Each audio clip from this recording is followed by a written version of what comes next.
오늘 예레미야 말씀을 대하겠습니다. 구약 성경의 24번째 성경이 예레미야입니다. 저희가 신약을 다 다루었기 때문에 이제 한 15권 정도만 더 다루면 성경 전체를 다 다루게 됩니다. 예레미야 선대, 성경에 많은 선지자들이 나오잖아요. 혹시 나는 이 선지자가 마음에 든다, 좋아하는 선지자가 누가 있으시죠? 사무엘, 아, 이사야. 알고 있는 거 빨리 얘기하셔야. 또 누가 있을까요? 어, 다니엘, 다니엘도 선지자. 예. 혹시 요나 좋아하시는 분 계신가요? 요나도 있고.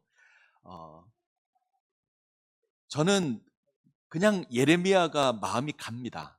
좋다기보다 좀 애잔한 마음이 드는 선지자가 이 예레미야가 아닌가 생각합니다.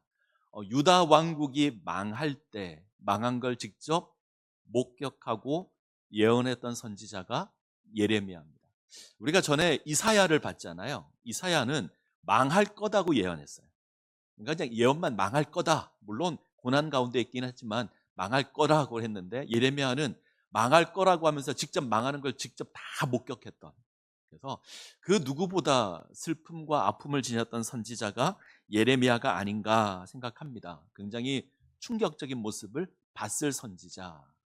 그래서 이 예레미야를 이제 살펴보려고 합니다. 예레미야서의 저자는 예레미야 선지자입니다.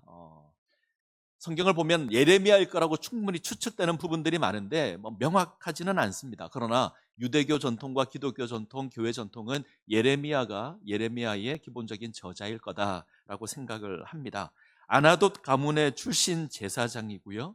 이 아나돗은 예루살렘에서 한 5km 정도 떨어진 곳에 있는 마을입니다. 대제사장 가문이 둘이 있습니다. 아비아달 가문이 있고 사독 가문이 있습니다. 다윗 때 둘이 같이 있었고 솔로몬이 왕이 되면서 사독 계열의 대제사장이 줄을 이루게 되는데, 예레미야는 그 아비아달 가문의 제사장입니다. 그래서 어쩌면 제사장이라고 하지만 약간은 소외되었을 그런 제사장 가문의 출신이고요. 유다 왕국의 몰락을 직접 경험했던 선지자. 하나님께서 이스라엘의 죄악을 보시고 멸하지 않을 수 없다라는 마음으로 말씀을 주시고, 그 말씀을 전할 때 아마 예레미야는 속이 탔을 겁니다. 그런데 이스라엘 백성은 깨닫지 못하고 돌아오지 못합니다. 그래서 심판을 외치는 하나님, 깨닫지 못하는 백성, 이 사이에서 정말 소가리를 많이 했던 선지자가 예레미야입니다. 그래서 아주 많이 답답하고 아주 많이 속이 탔을 겁니다. 그래서 이 선지자를 우리가 부를 때 눈물의 선지자다 이렇게 부릅니다. 그래서 슬프다 이런 표현들이, 슬퍼도쏘이다 이런 표현들이 참 많이 나고, 눈물을 흘린다 이런 구절들도 많이 보게 됩니다. 근데 예레미야는 엘리야나 엘리사 같은 경우는 막 기적도 많이 행하잖아요. 예레미야는 없습니다. 그냥 하나님 말씀을 증거하기만 합니다. 놀라운 표적도 없고 기적도 없고 도리어 고난만 많아요. 때리면 맞아야 되고, 구덩이에 갇히기도 하고, 옥에 갇히기도 하고, 고난이 주어지면 그대로 몸으로 다 받아내었던 선지자가 예레미야입니다. 그래서 많은 사람들이 예수님과 닮았다라고 생각을 많이 합니다. 예수님의 고난을 엿볼 수 있는 선지자가 예레미야다 이렇게 이야기를 합니다. 예레미야는 약 40년간 예루살렘에서 사역을 하는데, 요시야 13년 626년 BC 626년에 사역을 시작해서 예루살렘이 망할 때까지 BC 586년까지 사역을 합니다. 40년 동안 사역을 하죠. 물론 우리가 성경을 자세히 보면 그 이후에도 사역을 좀 해요. 여전히 가르치는 걸 하고 애굽에 내려가서도 가르치는 걸 하는데, 성경은 40년이라고 합니다. 그래서 모세와 맞추는 것 같아요. 모세는 이스라엘 백성들을 구원해 내어서 약속의 땅으로 인도했던 지도자죠. 선지자입니다. 예레미야는요, 그 땅에 살고 있는 백성이 쫓겨나가는 것을 봤던, 그래서 어쩌면 모세와 상반되는 사역을 했던 선지자가 예레미야입니다. 왕을 따진다면, 자, 이건 외우시는 게 좋아요. 요시야, 고맙습니다. 소리 올려주셔서. 요시야, 여호아하스, 여호야김, 여호야긴, 아직 넘기지 마시고요. 시드기야. 이 순서로 외우시면 좋아요. 요시야, 여호아하스, 여호야김, 여호야긴, 시드기야. 자, 끝사람은 상식적으로 알고 있죠. 시드기야. 요시야는 아주 유명한 왕이니까 요시야. 자, 그 다음에 여호아하스는 조금 우리가 부담되지만 외우고, 김긴, 전 이렇게 외워요. 김긴 시드기야. 이렇게 외우거든요. 김긴 시드기야. 김씨 뭐 이렇게 하시는지 그건 모르겠고, 자, 요시야, 여호아하스, 여호야김, 여호야긴, 시드기야. 이렇게 다섯 왕, 이 다섯 왕의 이야기가 굉장히 중요합니다. 그래서 이 부분을 함께 살펴보겠습니다. 자, 다음 페이지를 보시면 다섯 명의 왕이 있죠. 요시야가 망합니다. 요시야가 죽고 난 이후에 한 20년이 조금 넘는 이 시간 동안 왕이 4명인데 20년의 기간 동안 유다가 망해요. 소위 말하면 몰락합니다. 그러니까 요시야가 죽고 난 이후에 유다가 몰락할 때, 이때 하나님의 말씀을 증거했던 선지자가 예레미야다. 근데 예레미야는 이 유다 왕조 역사를 이해하는 게 굉장히 중요합니다. 그래서 이 마지막 이야기를 오늘 제가 좀 하려고 그럽니다. 역사 좋아하세요? 안 좋아하십니까? 제가 최대한 쉽게 하려 하겠습니다. 자, 우리가 이사야를 살폈는데 이사야서를 다룰 때 유다를 괴롭혔던 민족이 있습니다. 어디가 이스라엘 유다를 괴롭히죠? 이사야 선지자 때? 불과 몇 주 전인데. 자, 아수르가 유다를 괴롭히게 되죠. 그래서 근데 이 아수르가 유다 예루살렘을 공격했다가 점령하지 못하고 패하게 됩니다. 그리고 사네립이 죽는데, 사실 사네립이 죽는 이후부터 몰락하기 시작을 하고요. BC 627년에 바벨론과의 전쟁에서 패합니다. 이때부터 급격하게 몰락합니다. 그리고 612년에 망합니다. 이 망할 때 유다의 왕이 누구였냐면 요시야예요. 그래서 요시야가 이 기회를 잘 타서 유다를 부강하게 만듭니다. 특별히 요시야는 아주 의로운 왕입니다. 자, 다윗을 제외하고 유다 왕 가운데 가장 의롭다고 얘기되는 왕이 딱 3명. 자, 3명을 뽑아보죠. 히스기야, 요시야, 여기까지는 다 알죠. 여호사밧까지 넣습니다. 여호사밧, 히스기야, 요시야. 아주 의로웠던 왕. 그 모습이 거의 다윗과 방불할 정도로 의로웠던 왕. 근데 그 가운데 유다의 마지막 희망과 같았던 사람이 요시야입니다. 8살 때 왕이 됩니다. 그래서 유다를 개혁하기 시작해요. 히스기야는 많이 들어봤다, 그죠? 자, 히스기야의 아들 므낫세의 아들, 내가 므낫세까지는 알겠는데 이런 표정입니다. 히스기야, 므낫세, 아몬, 그 다음에 요시야, 이렇게 와요. 아몬은 잠깐 다스립니다. 그런데 이 므낫세라고 하는 아주 의로운 왕 히스기야가 있고, 그 다음이 므낫세인데 무려 52년간 통치하는데 정말 나쁜 놈이에요. 아주 악한 왕입니다. 이 므낫세 때문에 유다가 망합니다. 그리고 이 므낫세의 뒤를 이어서 아몬이 왕이 되는데 아버지와 똑같이 살아가요. 악한 왕이죠. 자, 이걸 뒤집는 왕이 누구냐면 요시야입니다. 아몬의 아들인데 8살 때 왕이 됩니다. 그리고 이스라엘을 개혁하기 시작합니다. 예루살렘을 정결케 하는 일을 시작해서 종교개혁을 일으킵니다. 그래서 640년에 왕이 되었는데 한 18년 정도 잘 진행을 하다가 622년에 성전을 수리하다가 성경책을 하나 찾습니다. 율법서를 하나 찾아요. 이 두루마리를 읽고 종교개혁을 더욱더 열심히 일으킵니다. 그래서 요시야 때 종교개혁이 강화되고 예루살렘이 깨끗하게 되고 유다가 정결하게 되는, 유월절을 지키는, 북이스라엘에 여로보암이 왕이 됐을 때 베델과 단에 송아지를 세우고 하나님이라 섬겼는데 이거 올라가서 없앤 왕이 요시야예요. 그 정도로 정결했던 왕이 요시야입니다. 근데 요시야가 갑자기 죽습니다. BC 609년에 애굽의 느고가 세계를, 아무튼 우리 성경의 세계에서 강대국은 둘이에요. 애굽이 하나 있고 늘 대륙 쪽에서 일어난 나라가 하나 있습니다. 바벨론이 점점 커지자 애굽이 불안해하죠. 그래서 애굽의 느고가 이 바벨론과 전쟁을 하려 가려고 합니다. 이때 꼭 지나야 되는 나라가 이스라엘이에요. 이스라엘을 지나야만 갑니다. 그래서 요시야에게 사람을 보내서 우리가 지나만 갈 거야. 그러니 길을 비켜줬으면 좋겠다. 근데 요시야 입장에서는 굉장히 기분이 나쁘죠. 이방 민족이 약속의 땅을 지나간다는데. 그래서 무기또에 가서 전쟁을 합니다. 애굽의 느고와 이 전쟁에서 죽어요. 갑자기 요시야가 죽습니다. 그래서 이 화려하게 이어졌던 종교개혁이 갑자기 멈추어지게 됩니다. 요시야가 죽고 왕으로 세움을 입은 사람이 여호아하스, 요시야의 두 번째 아들. 왜 첫 번째 아들이 아니었을까? 제가 고민을 많이 해봤는데 아마 이 여호아하스가 가지고 있던 생각이 친바벨론이었던 것 같아요. 반대로 말하면 애굽을 별로 안 좋아했던 것 같아요. 지금 요시야가 애굽과 싸우다가 죽었잖아요. 그래서 애굽을 반대하는 둘째 아들을 왕으로 세웁니다. 그리고 3개월 통치합니다. 애굽의 느고가 데리고 와서 바벨론과 전쟁을 하는데 이긴 것도 아니고 진 것도 아니고 애매하게 전쟁이 끝납니다. 그리고 돌아오는데 애굽의 느고 입장에서는 요시야가 기분이 나쁘겠죠. 자기가 가는 길을 막았으니까. 그래서 예루살렘으로 들어가요. 여호아하스를 잡아갑니다. 그리고 둘째 아들을 잡아가고 첫째 아들, 애굽의 말을 잘 듣는 첫째 아들을 왕으로 세웁니다. 이게 여호야김입니다. 그래서 여호아하스는 3개월밖에 못 다스려요.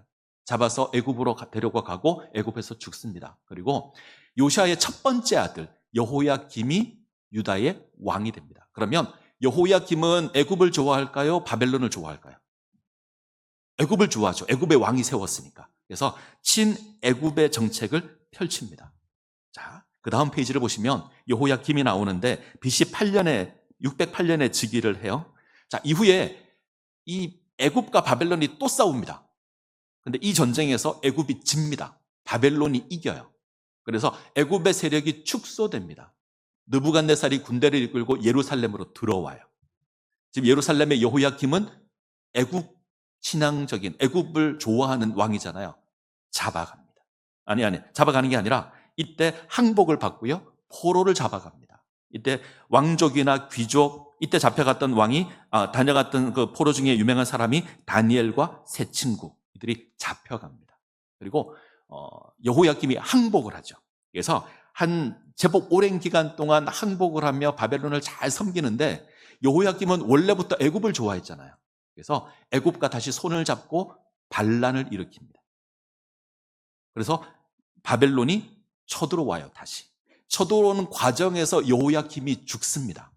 그리고 그의 아들 여호야긴이 왕이 돼요. 그런데 100일 정도 통치합니다. 정말 짧게 통치하죠. 여호야김의 아들 여호야긴이 왕이 됩니다. 바벨론이 느부갓네살이 점령합니다. 여호야긴을 포로로 잡아가요. 그래서 첫 번째 포로는 여호야김이 있을 때 느부갓네살이 와서 점령했을 때 한번 잡아가고 그 다음에 반역했을 때 와서 점령하고 두 번째 잡아가는데 여호야긴 잡아가지요. 일꾼 잡아가지요. 용사 잡아갑니다. 이때 잡혀갔던 대표적인 사람이 에스겔이 잡혀갑니다. 그리고 여호야긴을 잡아가고 요아스의 셋째 아들 시드기야를 왕으로 세웁니다. 이 시드기야가 마지막 왕입니다. 이 시드기야는 바벨론의 말을 잘 들어요. 그래서 한 11년 정도 통치하는데 평화롭게 잘 지내갑니다. 근데 그때 교만해지기 시작해요.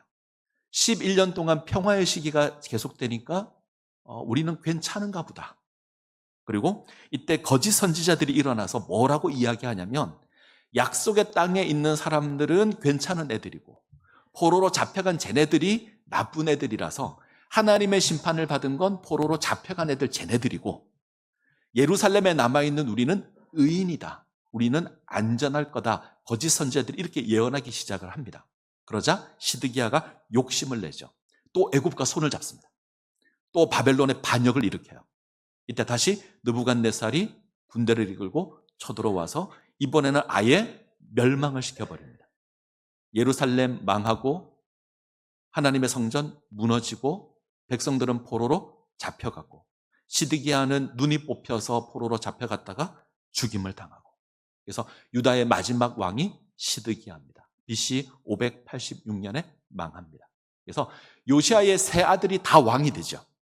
첫 번째는 두 번째 아들인 여호아하스가 왕이 됐다가 애굽으로 잡혀가고 첫 번째 장남이 여호야김이 왕이 됐다가 그는 뭐 전쟁 일어날 때쯤 죽고 그의 아들 여호야긴은 바벨론에 잡혀가고 마지막 왕 시드기야는 바벨론의 포로로 잡혀갔다가 죽고, 이렇게 유다 왕조가 마지막 멸망을 맞이하게 됩니다.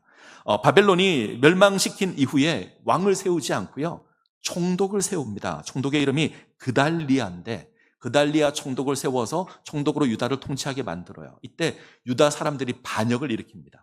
그달리아를 죽입니다. 그리고 이 죽인 이 사람들이 애굽으로 도망을 가요. 도망갈 때 누구를 잡아가냐면 예레미야를 잡아갑니다. 이 예레미야가 애굽에서 죽습니다. 원래 바벨론 느부갓네살 왕이 예루살렘을 점령했을 때 예레미야를 불러요. 예레미야의 기본적인 선포 메시지는 우리가 심판을 받아 망할 거다. 바벨론이 우리를 점령할 거니까 너희는 바벨론의 통치를 받아야 된다. 이 메시지를 그대로 들으면 예레미야는 누구 편을 드는 것 같아요? 바벨론 편을 드는 것 같아요. 그래서 바벨론 왕이 예레미야를 좋게 봐줍니다. 그래서 네가 원하면 바벨론에 가서 내가 대접해 줄게. 바벨론에 가도 좋고 예루살렘에 남아도 좋다. 예레미야가 남아요. 가지 않고 남는데 이때 그달리아를 죽이고 애굽으로 가는 무리들이 예레미야를 잡아서 갑니다. 그래서 애굽에서 예레미야가 죽습니다. 여기까지가 아마 우리가 확인해야 될 역사인 것 같습니다. 그러니까 지금 요시아가 죽은 이후에 4명의 왕이 바뀌면서 이스라엘은 급격하게 무너지는 거예요. 한쪽은 바벨론 편 들었다가, 한쪽은 애굽 편 들었다가. 중요한 건 그 누구도 여호와를 의지하지 않고요, 자기 생각만 의지합니다. 이 속에서 예레미야에 선포되는 메시지, 거짓 선지자가 선포한 메시지, 이 두 가지가 우리가 아마 비교하면서 확인해야 될 아마 중심 내용이 아닐까 생각을 합니다. 자, 예레미야의 내용을 한번 볼까요? 52장까지 있는데 25장이 기준입니다. 1장부터 25장까지가 한 달락, 그 다음에 두 번째 26장부터 51장까지가 또 한 달락, 마지막 52장이 부록. 이렇게 보시는 게 일단 쉽습니다. 1장부터 25장까지는 1인칭으로 사용됩니다. 예레미야가 말하는 것 같아요. 그래서 하나님의 말씀이 내게 임했다, 내가 하나님의 말씀을 너에게 전한다, 이런 입장에서 기록을 합니다. 그래서 예레미야가 1인칭으로 등장을 하고요. 26장부터 보시면 예레미야가 3인칭이 돼요. 마치 옆에서 누가 예레미야를 바라보고 있는 것처럼 기록합니다.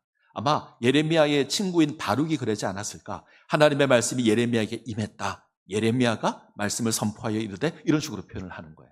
그 기준이 25장인데 그러면 25장이 뭐냐? 예레미야는 유다가 타락했기에 하나님의 심판을 받는데 북쪽에서 군대가 내려와서 너희를 망하게 할 거다. 이 군대는 바벨론입니다. 그래서 바벨론의 느부갓네살 왕이 와서 나라를, 유다를 망하게 할 거다. 그래서 진노의 포도주 잔이 너에게 쏟아져서 너희가 심판을 받을 거다. 이 얘기가 25장에 나와요. 1장부터 24장까지는 망할 거야. 25장 망하는 이야기. 그리고 26장부터 51장까지는 그 심판이 임한 얘기인데 두 가지로 구분됩니다. 유다에게 임한 심판의 내용이 45장까지. 주변에 있는 여러 나라들이 있죠. 블레셋이나 에돔이나 모압이나 있잖아요. 이 나라들에 임한 하나님의 심판의 얘기가 46장부터 51장까지. 그리고 이 나라들 속에는 무너뜨린 바벨론도 포함됩니다. 바벨론이 지금 유다를 심판하고 있지만 결국은 하나님의 심판을 받아서 바벨론도 망할 거다. 이 얘기가 26장부터 51장까지 쭉 이어져 가요. 그리고 마지막 52장은 부록입니다. 52장은 예루살렘이 무너졌을 때, 함락되었을 때 마지막 이야기가 기록되어 있습니다. 이게 열왕기하 마지막 장하고 내용이 거의 같습니다. 그래서 아마 거의 같은 사람이 쓰지 않았을까. 그래서 열왕기서를 예레미야가 썼다라고 많이 봐요. 그래서 열왕기하의 마지막 내용이 기록되어 있다. 그래서 예레미야가 선포한 내용이 그대로 성취되었다. 이것이 52장 이야기입니다. 그래서 예레미야는 이렇게 구성이 됩니다. 1장부터 25장까지 1인칭으로 예레미야가 하나님의 말씀을 선포하고 26장부터는 3인칭으로 선포하는데 하나님의 심판에 관한 유다를 향한, 이스라엘 향한 심판의 얘기가 26장부터 45장, 그리고 46장부터 51장이 이제 열방을 향한 심판, 마지막이 부록, 이렇게 기록되어 있습니다. 마지막 부록을 보게 되면 왕이 죽고 관리가 죽습니다. 그러니까 왕과 신하가 다 죽어요. 나라의 예루살렘 성이 파괴됩니다. 하나님의 성전이 무너집니다. 백성이 포로로 잡혀갑니다. 몇 명이 잡혀갔다 다 기록되어 있습니다. 그 이야기만 들으면 철저하게 무너진 이야기가 나오죠. 근데 그 속에서 희망도 발견할 수 있습니다. 이 부분 우리가 조금 있다가 살펴볼 수 있도록 하겠습니다. 자, 다음 그림을 보면 조금 복잡하게 봤는데 쉽게 보겠습니다. 심판의 메시지가 하나, 회복의 메시지가 하나, 두 개가 있습니다. 자, 1장 10절 같이 한번 읽어볼까요? 같이 읽습니다. 시작. 보라, 내가 오늘 너를 여러 나라와 여러 왕국 위에 세워 네가 그것을 뽑고 파괴하며 파멸하고 넘어뜨리며 건설하게 하고 심게 하였느니라. 예레미야의 사역이 두 가지입니다. 하나는 심판의 메시지입니다. 뽑고 파괴하고 파멸하고 넘어뜨리고. 근데 이 사이에 구원 얘기도 합니다. 건설하고 심고. 전체적인 메시지는 심판입니다. 그 속에 회복 이야기를 합니다. 근데 그 회복 얘기가 굉장히 중요합니다. 이것을 우리가 확인을 해보죠. 자, 다음 화면을 보시면, 자, 이제 요시야부터 잠깐 보겠습니다. 요시야, 심판인데 왜 심판받았느냐 하는 게 중요하죠. 왜 심판받았을까? 회복은 어떻게 회복될 것인가? 그래서 왜 심판받았고 어떻게 회복될 것인가? 예레미야를 통해서 우리가 확인해야 될 메시지인데, 자, 왜 심판받았는가? 요시야부터 봐야 합니다. 요시야는 반복해서 말씀드리지만 아주 의로운 왕입니다. 요시야만한 왕을 찾기도 어렵습니다. 요시야를 보게 되면 마치 다윗을 보는 것 같은 의로운 왕입니다. 종교개혁을 일으키고요, 율법책을 발견하고 더더욱 열심히 하나님을 섬겼던, 가장 의로웠던, 산당을 다 해체하고 북이스라엘의 금송아지를 제거하고, 성경을 보면 요시야와 같은 자가 없었다 이야기할 정도로 의로웠던 왕입니다. 근데 문제가 있습니다. 갑자기 죽어요. 아까 봤던 것처럼 갑자기 죽어버립니다. 개혁이 진행되다가 중간에 딱 멈춰요. 그리고 이 앞에 주어진 개혁도 너무 급격하게 진행이 됩니다. 세계 학자들이 한국을 평가할 때 염려하는 것 중에 하나가, 엄청난 경제 성장을 이루었는데, 경제적으로는 엄청나게 빨리 성장했는데 정신은 이걸 못 쫓아가는 거 아닌가, 이런 이야기를 가끔 하거든요. 그러니까 경제가 급격하게 발전한 만큼 그들의 의식은 발전하지 못했다, 이게 부작용을 일으킬 거다, 비슷한 표현인데 급격하게 개혁이 진행이 됩니다. 그래서 눈으로 보이는 것들은 변한 게 많아요. 그런데 그들의 의식은 아닌 거예요. 그래서 외적인 모습은 치중되어 있습니다. 성전은 정결하게 되고 성전은 재건하고 하나님께 드리는 예배는 있는데 그들의 마음이 온전히 하나님을 섬기는 건 아니에요. 하나님을 섬기는 예배도 있지만 마음 한편은 여전히 우상을 찾습니다. 여전히 바알을 섬기고 여전히 아세라를 섬기고 이방 우상을 쫓아요. 요시야로 말미암아 성전은 갑니다. 열심히 예배를 드려요. 근데 한편에서는 우상도 섬기는. 그래서 신앙이 회복된 건 맞는데, 눈에 보이는 우상도 제거했는데 이들의 마음은 온전히 하나님을 향해서 마음이 안 가 있습니다. 하나님을 바라보긴 하지만 여전히 우상의 손도 잡고 있습니다. 근데 요시야가 죽어버렸어요. 이들이 급격하게 우상도 찾기 시작을 해요. 두 개가 같이 있는 거죠. 한 손은 하나님을 잡고 한 손은 우상을 잡고, 둘 다를 이야기하는. 그래서 이스라엘이, 이때 당시 이스라엘 사람들이 신앙의 기준으로 삼았던 것이 적게는 두 개, 많게는 세 개입니다. 두 개를 이야기하면 하나님의 성전, 다윗의 언약, 세 가지를 이야기하면 약속의 땅. 성전을 보고 이렇게 이야기합니다. 하나님의 성전이 우리와 함께한다. 하나님의 임재가 가득한 저 성전이 우리와 함께하니 우리는 의롭다. 논리가 이해가 되십니까? 하나님의 성전이 우리와 함께 있어요. 하나님의 성전이 우리와 함께 있으니 우리는 하나님의 백성이고 우리는 이길 거다. 저 바벨론과 싸워도 우리는 이기고 바벨론이 질 거야. 성전 보고 이렇게 얘기하는 거예요. 다윗의 언약이 있습니다. 다윗의 왕조가 끊이지 않을 거다. 하나님이 약속을 하십니다. 그 다윗의 언약을 붙들고 다윗의 왕조가 영원할 것이니까 우리는 망하는 일이 없어. 이게 이해가 되셔야 돼요. 마음으로 하나님을 섬기지 않습니다. 하나님을 거역하고 섬기지 않는데 눈에 보이는 것만 딱 잡는 거죠. 성전을 붙들고 내가 성전 가지고 있으니까 나는 안전할 거야. 다윗의 언약을 붙들고 다윗의 언약이 있으니까 나는 안전할 거야.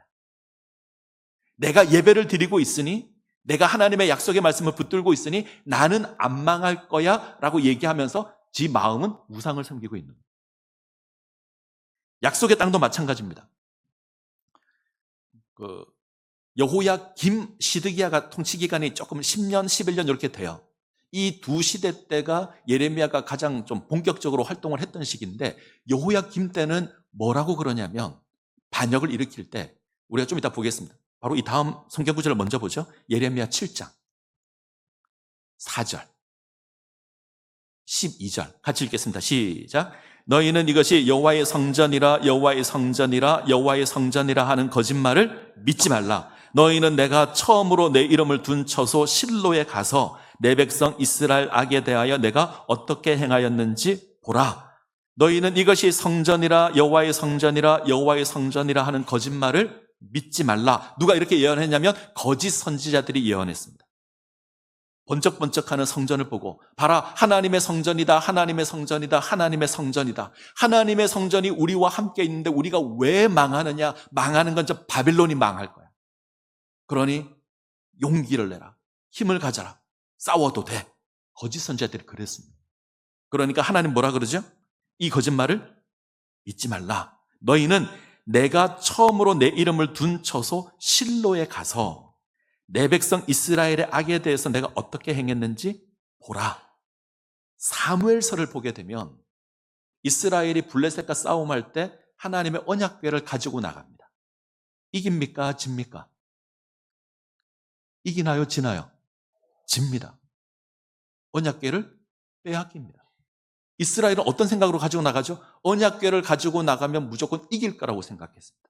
언약궤 가지고 나가면 하나님이 동원돼서 이길 거라고 생각했는데 집니다.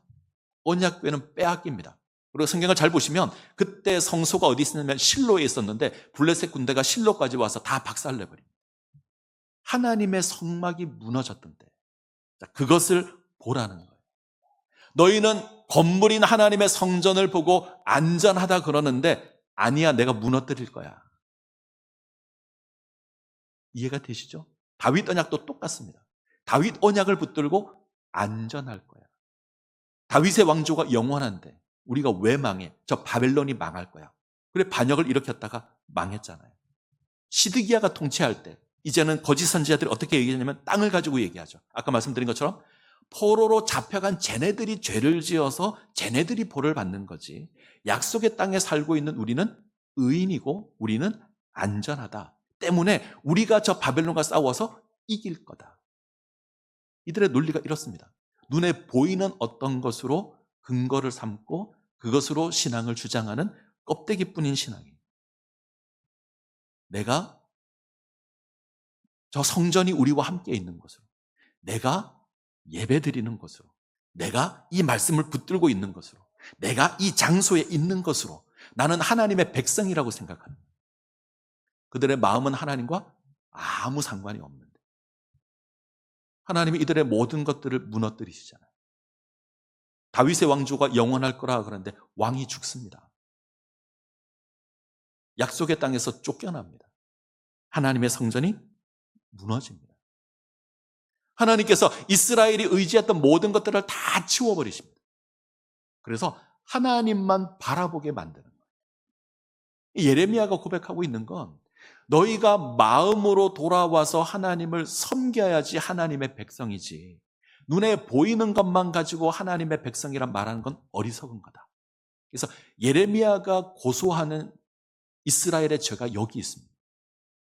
모양은 있어요. 하나님의 성전에서 제사는 드려요. 약속의 땅에 있는 것으로 이들은 즐거워하기도 하고 다윗의 언약을 붙들고 있고, 그러나 내용은 없습니다. 우상을 섬기고 하나님을 거역하고, 그래서 심판을 받습니다. 그래서 예레미야 마지막 장을 보게 되면 왕이 눈이 뽑혀서 잡혀갔다가 죽죠. 왕궁이 무너지고요. 하나님의 성전 무너지고요. 백성들이 약속의 땅에서 쫓겨남을 당하고요. 이스라엘이 의지했던 모든 것들을 다 없애버립니다. 우리가 굉장히 많이 고민해야 될 부분이 여기 있습니다. 우리의 마음이 하나님 앞에 온전하셔야 합니다. 우리가 하나님을 바라보셔야 합니다. 이게 어느 순간부터 어떤 겉으로 드러나는 무언가를 찾기 시작을 해요. 구원의 증거로 몸 밖에 있는 것을 찾기 시작을 해요. 내가 이것을 행하는 것으로, 내가 예배를 드리는 것으로, 내가 무엇을 지키는 것으로 우리의 구원의 근거를 삼기 시작합니다. 내가 교회를 다니니 난 안전할 거야. 내가 말씀을 몇 구절 알고 있으니 그것으로 내가 안전할 거야. 우리 마음은 하나님과 아무 상관없는데 내가 주일마다 가서 예배를 드리니 나는 안전할 거야. 예수 그리스도의 십자가를 바라봐야 되는데 십자가에는 관심이 없습니다. 그냥 내가 교회 가는 걸로. 때론 우리가 가지고 있는 직분으로, 때론 내가 봉사하는 것으로, 그것으로 신앙의 근거를 세우시면 안 됩니다. 굉장히 위험한 게 될 수 있습니다. 하나님 그 모든 것 다 무너뜨릴 수 있습니다. 중요한 건 우리 마음이 하나님을 향해서 온전해야 하는 겁니다. 우리 마음이 하나님을 향해서 합당해야 되는 겁니다. 그때의 성전도 의미가 있고, 그때 다윗 언약도 의미가 있고, 하나님의 약속도 의미가 있습니다. 우리 마음에 하나님이 없는데, 우리 마음에 우상이 가득한데 성전이 무슨 의미가 있습니까? 다윗의 언약은 무슨 의미가 있고요? 약속의 땅은 무슨 의미가 있습니까? 아무 의미가 없습니다. 그래서 왜 이들이 심판을 받냐면 외형적인 신앙을 가지고 있는 거예요. 내면엔 아무런 신앙이 없고. 그래서 하나님께서 이들을 심판하십니다. 그래서 다음 그림을 보여주시면 52장에 이스라엘이 유다가 멸망당하죠. 성전 파괴되고 포로로 잡혀가고 시드기야 왕은 죽고. 자, 그런데 반대로도 이야기할 수 있습니다. 제가 소망이 있다 그랬잖아요. 어떤 소망이냐면 성전이 파괴됐는데 성전에 사용하는 모든 기물들은 바벨론에 옮겨져 있습니다. 보관되어 있어요. 아직 남아 있어요. 땅은 잃어버렸는데 백성들은 그대로 바벨론에 있어요. 왕 시드기야는 죽었는데 왕이 하나 더 있죠. 여호야긴은 어릴 때 잡혀갔잖아요. 얘가 감옥에 있다가 풀림을 당하고 대접을 받습니다. 이 이야기들이 마지막 장에 기록되어 있어요. 무슨 말이냐면 망했는데 끝난 건 아니에요. 그리고 하나님의 약속이 주어집니다. 70년이 지나면 돌아올 거다. 옮겨졌던 성전의 여러 기구들이나 거룩한 도구들은 70년이 지나면 돌아와서 다시 성전을 짓고 다시 채워지게 될 테고, 백성은 다시 돌아와서 약속의 땅에 거하게 될 테고, 다시 왕이 회복되어서 돌아오는, 스룹바벨은 왕족입니다. 왕이 회복되어서 돌아오는 일이 있을 겁니다. 자, 희미하지만 회복에 관한 메시지가 있습니다. 이 메시지의 중심에 뭐가 있냐면 예레미야 30장에서 33장이 있습니다. 이 부분이 아주 중요합니다. 흔히 우리가 새 언약이라고 하는데 아마 여러분 많이 들어보셨을 거예요. 하나님께서 이스라엘을 회복시키실 것이다. 새롭게 언약을 맺고 내가 저들을 돌아오게 해서 새로 언약을 맺고 새 이스라엘을 세울 거다. 그러면서 하나님께서 약속하신 게 세 가지가 있습니다. 하나님의 법을 이제 내가 돌판에 새기지 않겠다. 어디 새기죠? 우리 마음에 새겨요. 그래서 누구나 다 하나님을 알게 하겠다. 두 번째, 모든 사람이 하나님을 알게, 마음에 새겨놔서. 세 번째, 이스라엘의 죄를 더 이상 기억하지 않겠다. 이 약속이 언제 성취되냐면 예수 그리스도의 사역과 성령의 임재로 회복됩니다. 성령이 우리 가운데 임해서 우리가 하나님의 법을 압니다. 성령이 우리 가운데 거해서 우리가 하나님을 압니다. 하나님이 우리 죄를 더 이상 기억하지 않으십니다. 그래서 예수 그리스도를 통해서 이 새 언약이 회복됩니다. 그래서 예레미야는 이 심판을 바라보고 있지만, 심판을 선포하고 있지만 그 속에서 희미하게 약속, 회복을 이야기하고 있고 그 회복의 중심에 새 언약이 있습니다. 이 새 언약은 우리 마음을 변화시키는. 앞서 우리가 봤던 내용이 그거잖아요. 마음이 하나님을 향해 있지 않아서 망했잖아요.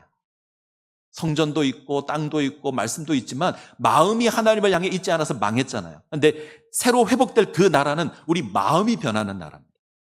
우리 마음의 법이 새겨지고 우리 마음이 하나님을 알고 우리 마음이 하나님을 온전히 섬기는 것으로 바뀌게 될 그 새 예루살렘, 새 이스라엘, 새 백성이 주어지는 거죠. 이게 예수 그리스도로 말미암아 성취되고요, 성령 하나님으로 말미암아 이것이 우리에게 이루어집니다. 이게 가장 잘 기록되어 있는 성경이 히브리서입니다. 이 부분들을 우리가 한번 이제 신약 성경들을 볼 때 나중에 다시 한번 확인했으면 좋겠습니다. 자, 예레미야를 마무리하면 심판의 메시지인데, 마음이 하나님을 떠난 외형적인 신앙만 가지고 있는 그 유다를 심판하는 심판의 메시지 속에서 하나님의 구원이 이야기되고 있는 성경이 예레미야다. 새 언약을 통해서 회복되고 완성될 거다. 이렇게 이해하시면 좋을 것 같습니다. 자, 마지막 결론을 볼까요? 결론. 제가 했습니다. 주목할 것은 예레미야는 단순한 회복이 아닌 궁극적인 하나님의 회복을 바라보고 있습니다. 다시 백성을 미혹할 약속의 땅, 성전, 다윗의 언약으로 돌아가는 것은 아무런 의미가 없습니다. 하나님께서 새 언약을 허락하실 겁니다. 하나님의 법을 돌판이 아닌 마음에 기록하여 하나님을 알고 섬기게 할 겁니다. 이전에 지은 이스라엘의 죄를 사할 겁니다. 새 언약으로 말미암아 새로운 백성, 새로운 성전, 이것이 임하게 될 텐데, 이것이 영원한 하나님의 나라입니다. 모든 것이 끝난 것처럼 보이지만 아직 끝난 것은 아닙니다. 하나님께서 노아의 홍수를 통해서 세상을 심판하지만 방주에 남은 자와 동물로 새로운 세상을 시작하듯이 남은 자들로 새 언약을 맺어서 새로운 역사를 시작할 겁니다. 혼돈은 있지만 하나님께서 새로운 질서를 허락하셔서 회복시키실 겁니다. 완성할 겁니다. 여기까지가 예레미야의 메시지가 됩니다. 예레미야 메시지를 잘 기억하셨으면 좋겠습니다. 같이 찬양할까요? 같이 부흥 찬양하겠습니다.